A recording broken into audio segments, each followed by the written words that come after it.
আজ আমরা জানবো এক অসাধারণ গল্প। এক পারস্যের যুবক যিনি অগ্নি পূজা করতেন, দাস হিসেবে বিক্রি হয়ে আসেন মরুভূমির বালুতে। আর শেষমেশ তিনি পৌঁছে গিয়েছিলেন মানবতার শিক্ষক আমাদের প্রিয় নবী মুহাম্মদ রাসূলুল্লাহ সাল্লাল্লাহু আলাইহি ওয়াসাল্লামের সান্নিধ্যে। এই মানুষটির নাম সালমান ফার্সি রাদিয়াল্লাহু তাআলা। তিনি পারস্যের এক সম্ভ্রান্ত পরিবারে জন্মগ্রহণ করেন।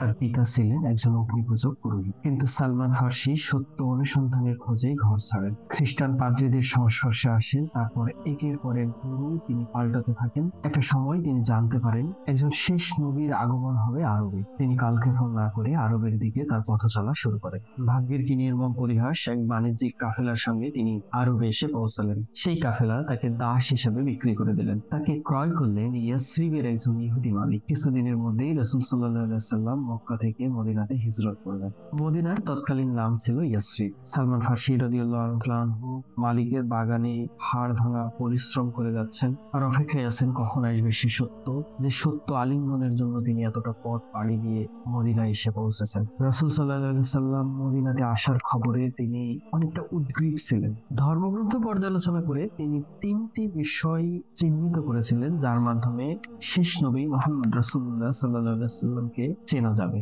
এক, তিনি সাদগা খান না।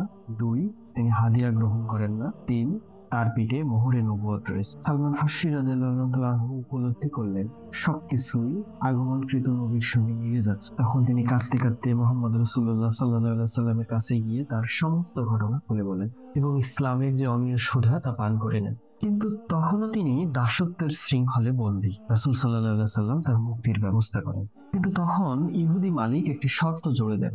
বলেন ৩০০টি খেজুর চারা রোপণ করতে হবে। এই খেজুর চারা যখন বড় হয়ে ফল দেওয়া শুরু করবে, তখন সালমান ফার্সি রাদিয়াল্লাহু আনহুকে মুক্তি দেওয়া হবে।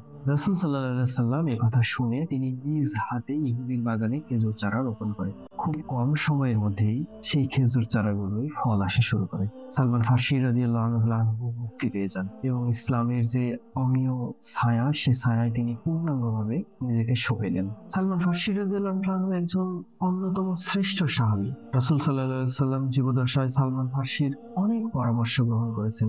বিশেষত খন্দকের যুদ্ধে রাসূল সাল্লাল্লাহু আলাইহি ওয়াসাল্লাম তার পরামর্শেই মদিনার প্রবেশ পথগুলোতে খন্দক খনন করেন। এই হলো সেই সালমান ফার্সি রাদিয়াল্লাহু আনহু যিনি দাসত্ব থেকে মুক্তি পেয়ে ইসলামের অন্যতম শ্রেষ্ঠ সাহাবী হয়েছিলেন। রাসূল সাল্লাল্লাহু আলাইহি ওয়াসাল্লাম তাকে বলেছিলেন, সালমান মিন আহলিল বাইত, সালমান আমার পরিবারের একজন। এ কেবল দাসের মুক্তির গল্প নয়, এ এক আত্মার মুক্তির গল্প, যেখানে মুক্তিদাতা হলেন সর্বকালের সর্বশ্রেষ্ঠ মহামানব, এ দুনিয়ার জন্য যিনি রহমত, মানবতার মুক্তির দূত, আধার ফুটিয়ে যিনি আলো এগিয়েছিলেন, মুহাম্মদ রাসূলুল্লাহ সাল্লাল্লাহু আলাইহি ওয়াসাল্লাম।